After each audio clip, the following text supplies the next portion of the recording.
뜻대로 행하였습니다. 주님, 이제 그들이 우리를 위협하고 있는 것을 굽어 살피소서.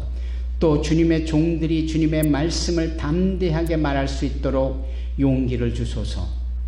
주님의 손을 펼쳐 병을 낫게 해주시며 주님의 거룩한 종 예수님의 이름으로 표적과 기적을 행하소서. 제자들이 기도를 마치자 그들이 모여있는 곳이 흔들렸습니다.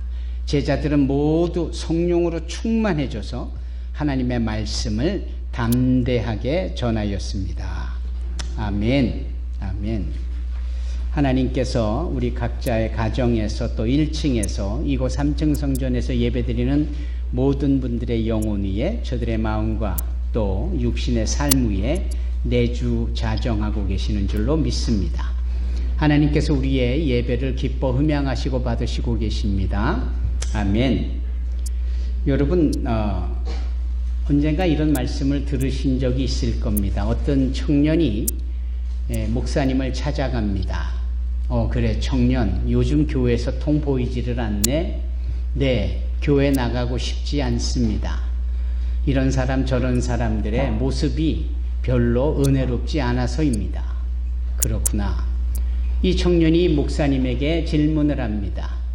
그래서 드리는 말씀인데요, 꼭 교회에 나가야만 신앙생활을 할 수 있는 겁니까? 교회 나가지 않고도 제가 있는 곳 어디서든지 주님께 의지하고 기도하면 그게 신앙 아닙니까? 어디나 계시는 하나님이시라고 하셨으니 제가 도서관에 있든 놀이터에 있든 친구들과 만나는 장소에 있든 어디든지 그곳에서 잠깐이라도 주님께 기도하고 주님의 임재를 고백하면 그게 예배가 아니고 그게 신앙이 아니겠습니까? 이 청년이 이렇게 목사님에게 당돌하게 물었습니다. 그런데 이 목사님이 때마침 겨울인지라 타오르고 있는 저 벽난로에서 아무 말씀 없이 다가가 그 부직갱이로 타고 있는 나무 한 조각을 끄집어내다가는 이 청년 앞에 살포시 내려놓습니다.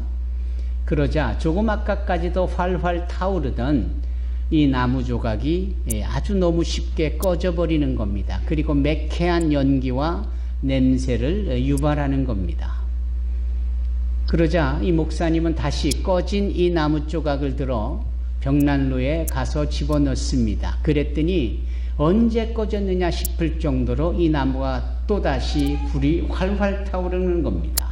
바로 그때 이 목사님이 이 청년에게 대답을 하는 겁니다. 보았지, 신앙이라는 이런 것이야. 혼자서 신앙생활을 하려고 할수록 매캐한 연기와 또 냄새만 유발할 뿐이지 신앙은 함께 모여서 행할 때 이렇게 서로 활활 타오르듯 서로 시너지가 있는 것이라네. 자네가 왜 교회에 나와서 신앙생활을 해야 되는지 이 나무 조각을 보면서 교훈을 얻었으면 하네. 여러분 이 이야기를 많이 들어보셨을 겁니다. 이것은 D.L. 무디의 위대한 부흥사 무디 목사님의 일화 중에 하나입니다. 이런 점에서 볼 때 우리가 열심히 교회에 나와 서로 중보하고 축복하고 친교하고 떡을 때 식사하며 함께 모여 손뼉쳐 찬양하고 각양의 모습 속에서 봉사하고 헌신하는 이런 것들이 결국은 우리의 신앙을 더욱더 부릴 듯하게 하며 우리의 신앙을 더욱더 힘있게 하는 겁니다. 여러분 믿음이란 그런 거예요. 지난번에 우리 최성임 선교사님이 믿음에 대하여서 아주 강하게 드라이브를 걸듯이 말씀을 하셨어요. 아멘. 저도 그 말씀을 예배를 이스라엘에서 들으면서 은혜를 받았습니다. 단순한 메시지이지만 그 순전한 말씀 속에 우리의 믿음이 무엇인지를 여러분들은 크게 도전을 받았을 겁니다. 그런데 이 믿음은 함께 어울리며 교회 안에서 서로에게 힘이 되어질 때 더욱더 강력해지고 더욱더 성숙해지는 겁니다. 교회 나오기를 주저하지 마십시오. 모이게 힘쓰는 어떤 자들과 같이 되어져서 주님이 주시는 귀한 은혜를 더욱더 가속화하고 더욱더 힘있게 유지해 나가는 저와 여러분이 되기를 바랍니다. 아멘.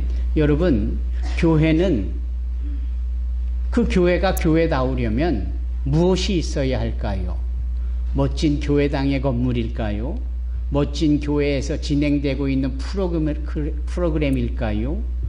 정말 멋진 조명과 음향시설과 여러 편리한 시설이 제공되고 갖춰야만 그게 교회일까요? 아닙니다.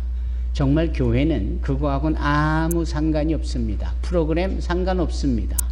목사의 멋진 설교 그것도 상관없습니다. 시설이 좋은 거는 더더욱 상관이 없습니다. 그러면 교회가 교회되기 위해서는 어떤 것이 가장 강력하게 요구되고 필요한 것이냐? 여러분 무엇입니까? 성령입니다. 성령께서 함께 하실 때 그것이 바로 교회가 되어지고 어디서든 교회일 수 있고 작든 크든 오래되든 이제 신생이 되어졌든 성도가 많든 적든 프로그램이 다양하고 또 그렇지 않든 그거와 상관없이 성령이 계시는 곳이 바로 교회인 줄로 믿습니다. 우리 산소망교회 그런 성령의 역사가 가득하기를 주님의 이름으로 축원합니다. 여러분 성도가 성도되기 위해서 필요한 것이 무엇입니까? 성경을 많이 읽었습니까?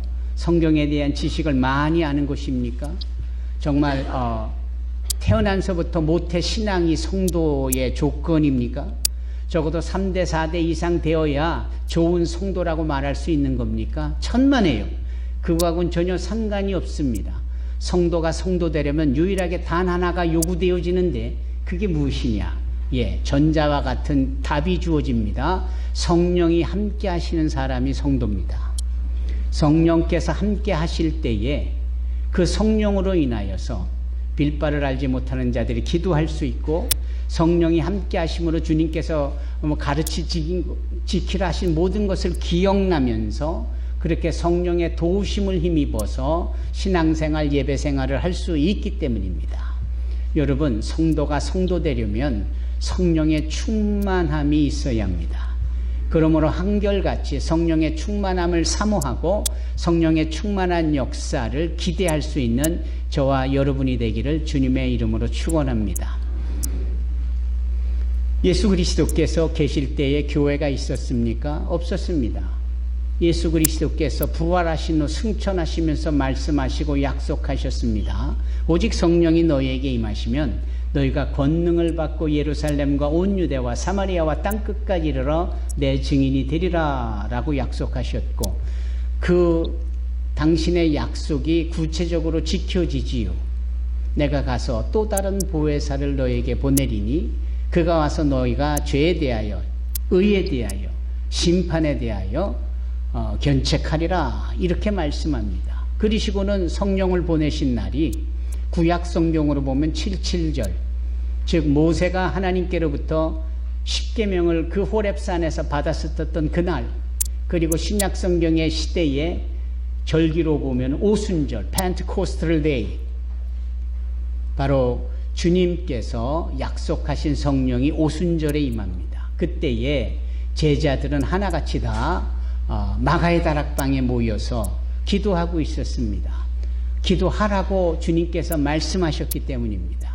그 숫자를 세어보니 하나 둘 셋 120명이라고 했습니다. 그리 다 마가의 다락방에 모여서 기도하고 또 기도하고 또 기도했습니다. 성경은 그렇게 계속하여 쉬지 않고 기도한 그들에게 전혀 기도에 힘썼다 이런 표현을 합니다. 기도하고 있었던 그들에게 급하고 강한 바람의 소리가 드러나며 그리고 불의 혀 갈라짐 같은 이 비주얼의 모습이 등장을 하면서 각 사람에게 성령의 충만함이 임합니다. 그 120명의 문도들의 이력을 보면 하나같이 무식쟁이였고 하나같이 겁쟁이였고 하나같이 치사한 자들이었고 하나같이 욕심꾸러기들이었습니다. 그래서 늘 주님의 그 십자가의 고난에 대해서 말씀할 만다 하지만 그들은 늘 동상이목에 젖어 있었고 어떻게 하면 주님을 빌미로 해서 내가 한 자리 좋은 자리에 앉을 수 있을까 뭐 그런 허탄한 꿈만 꾸던 자들입니다. 정작 주님께서 겟세마네 동산에서 로마 군인들에게 붙잡혀지는 형국이 되어질 때 그들은 걸음아 나 살려라 하고 다 도망쳤던 사람들입니다. 청년 마가만 해도 잠결에 나왔다가 그 혼비백산하며 온몸에 둘렀던 이 혼이불까지도 벗어제끼고 알몸으로 달아났다라고 그렇게 표현하고 있지 않습니까? 다 겁쟁이, 다 말만 번지르르하게 했던 사람입니다. 다들 주님을 부인하도 나는 주님을 부인하지 않겠노라고 호언장담했던 그러한 자들입니다. 그런데 그들이 성령의 충만함을 받자 사람이 달라져요. 그들이 성령의 충만함을 힘입자 담대함을 얻고 이들이 큰 거리 직가로 대로에 나가서 외칩니다. 크리스토스 아네스테 알레토스 아네스테. 우리가 해마다 부활주일이면 외치던 그 메시지입니다. 예수께서 부활하셨다. 정령이 부활하셨다. 예수는 그리스도시다. 예수는 살아계신 하나님의 아들이시다. 겁 많던 그들이 겁 없어지며 담대하고 용기 백배하며 예수의 그리스도 되심을 증거하고 선포했다 이 말입니다. 그러면서 그들이 모이기에 힘썼고 모이면서 뭘 했는가? 기도했습니다. 기도하면서 그들이 떡을 뗐습니다. 즉 성찬을 했다 이 말입니다. 그러면서 주님의 찢겨진 살을 기념하고 주님의 흘리신 비를 기념하고 내가 주님 오시는 그날까지 주님을 증거하겠노라 다짐을 하면서 그렇게 성도들끼리 서로 격려하고 축복하고 중보하고 진리로 하나 되어지는 모습이 있었어요. 그게 바로 교회였다 이 말입니다. 그렇게 교회가 시작되어져 그들은 서로 유무상통까지 이르지요. 유무상통이 무엇입니까? 네 것 내 것 구별이 없었다라는 겁니다. 우리가 우스갯소리로 네 것도 내 것이고 내 것도 내 것이다 이런 말을 하지만 그게 아니고 네 것 내 것 구별이 없어요. 그래서 내가 있는 것으로 누군가 가난한 자에게 공급해주고 또 내가 힘들고 어려울 때 다른 사람의 도움을 받고 이런 모습이 너무나도 자연스럽게 교회 안에 있었던 게 성령으로 말미암아 시작된 초대교회의 모습이었습니다. 그렇게 믿음의 수가 왕성해져 가고 있으며 그렇게 이들로 인하여서 예수 믿는 자들이 점점 많아지고 있었습니다. 그때 성령의 충만함을 입은 베드로와 요한이 기도하는 시간에 그 성전에 올라가다가 나면서부터 안진뱅이 된 선천적으로 불구자인 다리를 못 쓰는 사람을 만나고 은과 금은 내게 없겠지만 내게 있는 것으로 네게 주느니 곧 나사렛 예수 그리스도 이름으로 명하노니 일어나 걸으라 하며 그를 이렇게 세워줍니다. 그의 나이가 40살이었다라고 성경은 말합니다. 40년 동안 한 번도 자기 힘으로 걸어보지 못했던 이 자가 놀랍게도 나사렛 예수의 이름으로 선포되어질 때 기적을 경험합니다. 사실 이것이 성령의 역사인 게지요. 성령께서 임하시니 시각적으로 보여지는 겁니다. 성령께서 임하시니 나사렛 예수의 이름이라는 이 급하고 강한 바람과 같은 이 소리가 선포되어질 때 40년 동안 구부러져 있던 다리가 퍼지고 스스로 일어나고 걷기도 하고 뛰기도 하고 그래서 불구자의 몸으로 들어가 보지 못했던 하나님의 성전을 아름다운 문이라고 여겨지는 미문을 스스로 걸어 들어가 찬미하고 하나님께 영광을 돌리는 역사가 있지 않습니까? 이 성령의 역사가 이 교회를 통하여 나타낸 첫 기적입니다. 그 기적이 이처럼 사람을 변화시키고 운명처럼 주어진 삶을 변화시키고 그것이 시각적으로 청각적으로 동시에 나타나며 수많은 사람들이 놀라지는 역사가 있는 겁니다. 이게 사도행전 1장이요 사도행전 2장이요 사도행전 3장의 내용입니다. 얼마나 멋집니까? 얼마나 굉장한 일입니까? 성령께서 임하시니 이 놀라운 일들이 가운데 펼쳐지는 겁니다. 그런데 말입니다. 이 일로 인하여서 베드로와 요한이 감옥에 갇히는 거예요. 이 일로 인하여서 베드로와 요한이 핍박을 당하는 겁니다. 이 보통 일이 아닌 겁니다.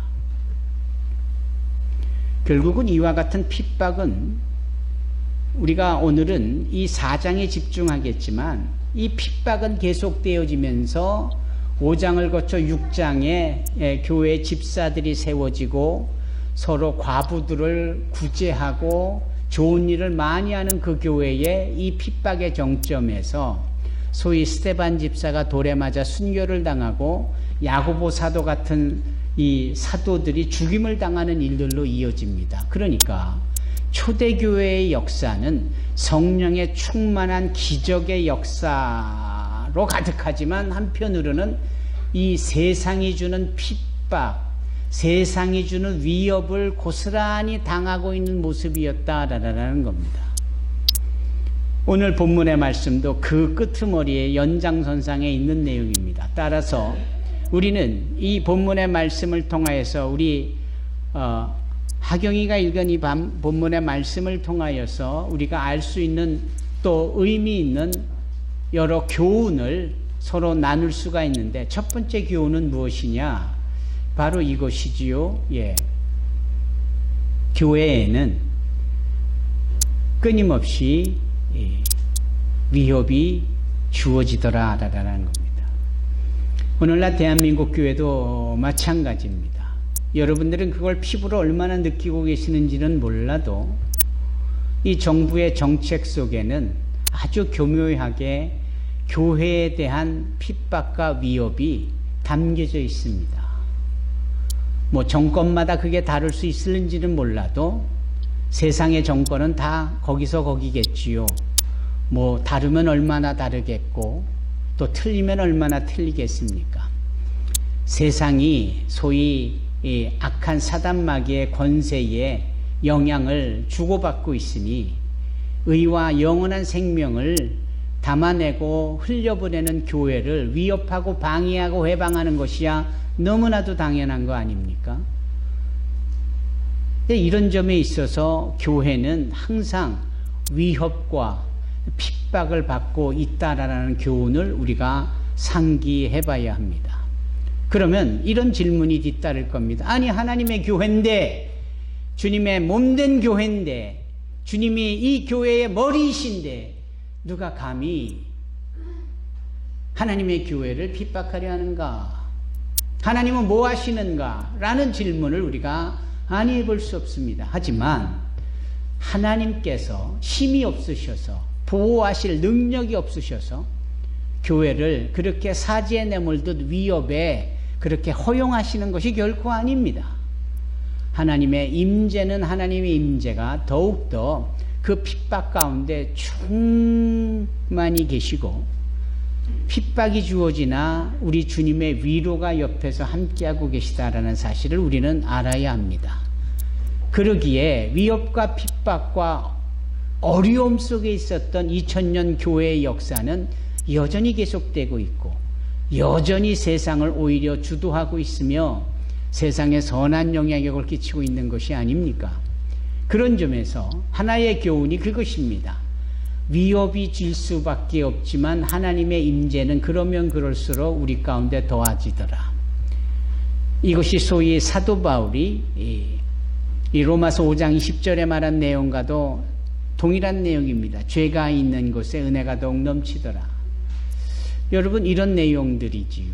두 번째로 이 교회에 대하여서 우리가 교훈을 얻을 수 있는 것이 무엇이냐면 이 교회는 그렇게 핍박 가운데 오히려 기도하기에 이르러더라라는 겁니다.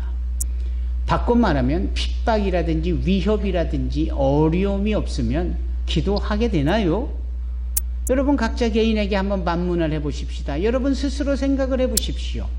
등 따숩고 배부르고 모든 게 평안하고 주머니 호주머니에 그득그득 돈이 가득하고 뜻대로 되고 자식들도 공부 잘하고 속색이지도 않고 부부 금술 좋고 뭐 되는 대로 다 되고 그런 사람들이 과연 시간을 정하여 놓고 주님 앞에 절절히 기도할 수 있을까요? 재밌는 이야기가 하나 있습니다. 이제 막 비즈니스를 시작한 어느 청년 사업가에게 이 사단이 방해하고자 자기 졸개를 보냅니다. 회방하고 망하게 해라. 그랬더니 이 졸개가 가가지고는 이 사업이 안 되도록 정말 방해하고 회방하고 병들게 하고 온갖 스캔들에 빠지게 하고 온갖 여러 가지 일들을 자행했다라는 거예요. 그런데 그러면 그럴수록 이 젊은 사업가 청년이 그러면 그럴수록 더욱더 교회에 열심히 나가고 더욱더 열심히 예배하고 기도하더라라는 겁니다. 그러면서 정작 이 쫄개가 최선을 다하여서 방해를 하지만 이 청년의 신앙은 더욱더 불일 듯하고 있다라는 겁니다. 아무리 애를 써도 안 되니까 이 졸개가 사단 우두머리한테 가가지고 이거 도저히 안 된다고 아무리 방해하고 별짓을 다 해봐도 저 사람이 기도를 멈추지 않는다고. 그랬더니 사단이 껄껄대고 한바탕 박장대소를 하고는 이 바보 같은 자야, 그에게 평안을 주고 그에게 손으로 하는 일마다 다 잘되게 해야 그가 기도가 멈춰질 것이고 그가 교회를 나가지 않을 것이고, 그러면서 결국은 그 영혼이 망가지는 그게 진정한 해방이지, 오히려 기도하게 한 것이 얼마나 어리석으냐. 이 졸개가 그렇군요 하고 가서는 그 사람의 병도 더 이상 방해하지 않고 사업도 방해하지 않고 모든 게 평탄하게 하고 했더니 아닌 게 아니라 자기 우두머리 사탄이 말한 대로 이 청년이 말입니다. 기도도 뜸하게 하더니 아예 기도조차 안 하고, 교회를 열심히 나가더니 아예 교회도 안 나가고 발길을 끊더라. 그러면서 그 영혼이 스포일 되더라. 망가지더라. 주님을 배반하고 주님을 떠나더라 라는 겁니다. 재미있기는 하나 대단히 의미심장한 얘기가 아닐 수 없습니다.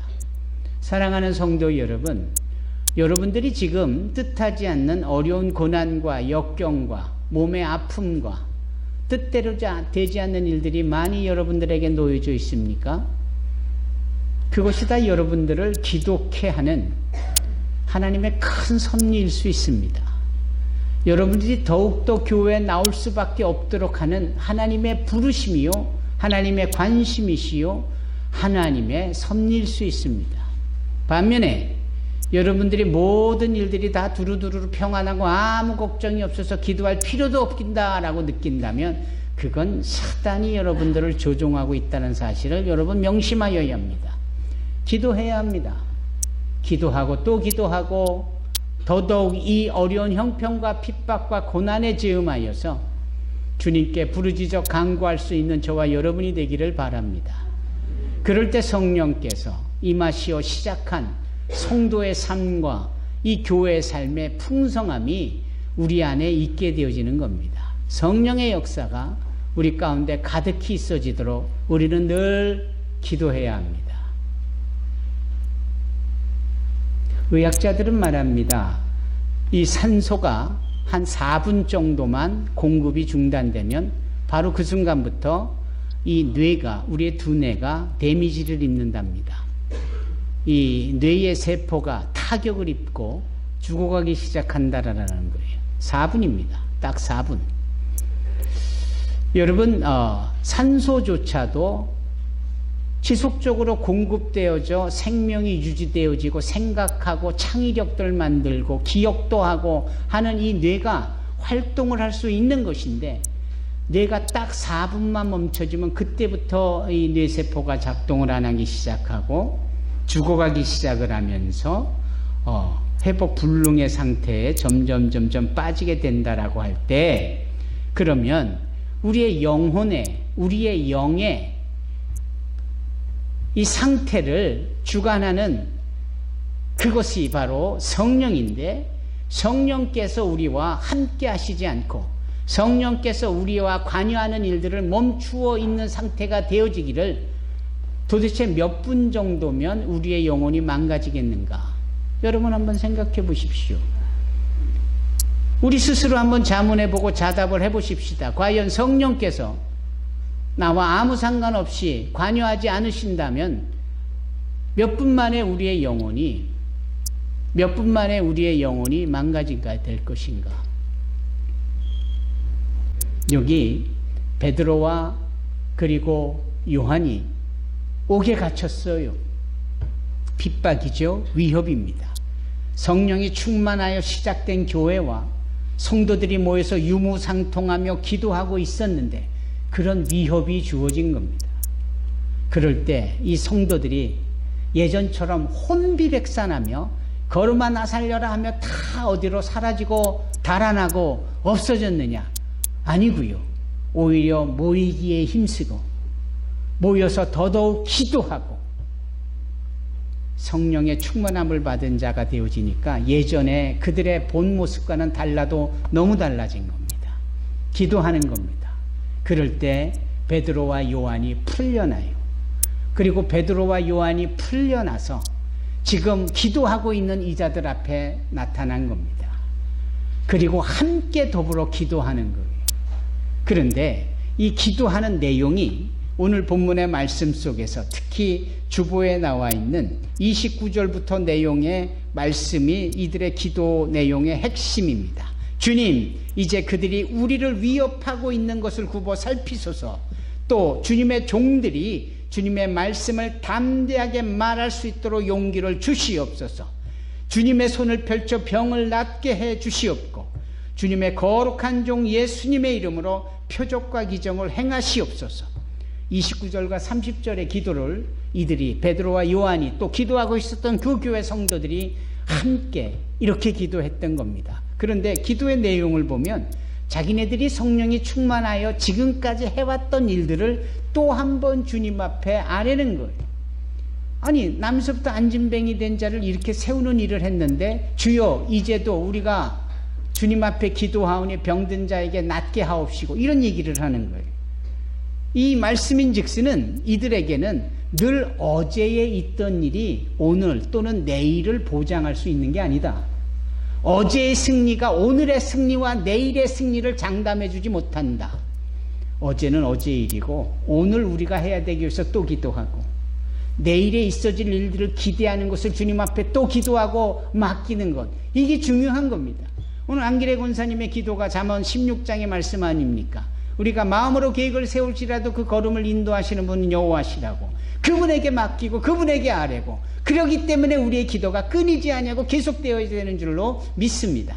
여기 오늘 본문이 그런 거예요. 본문이 조그맣게까지 남서부터 안진뱅이를 이렇게 세운 자가 또 우리로 하여금 병을 낫게 해달라, 이런 표현을 쓰는 걸 보면 말입니다. 그리고 저들의 위협함을 하감해달라고, 우리를 보호해달라고. 지금 보호해 주셔서 감옥에 갇혔으나 풀려난 베드로와 요한 아닙니까? 앞으로도 이런 일이 언제든지 있을 수 있는데 그럴 때마다 주님께서 도와주시고 보호해달라는 이 부분이야말로 진정한 믿음이 아닙니까? 이러한 믿음이 있었기에, 이러한 기도가 있었기에 2000년 동안에 전 세계에 핍박받고 위협받고 사람들에게 손가락질을 당하고 있는 성도나 교회들이 여전히 그 순수한 신앙을 영위하고 간직하면서 저 하늘나라에 쌓아줄 상급을 준비해 나가고 있으며 하나님의 거룩한 자녀라 일컬음을 받는 것이 아닙니까? 여러분, 기도하는 자들이 되길 바랍니다.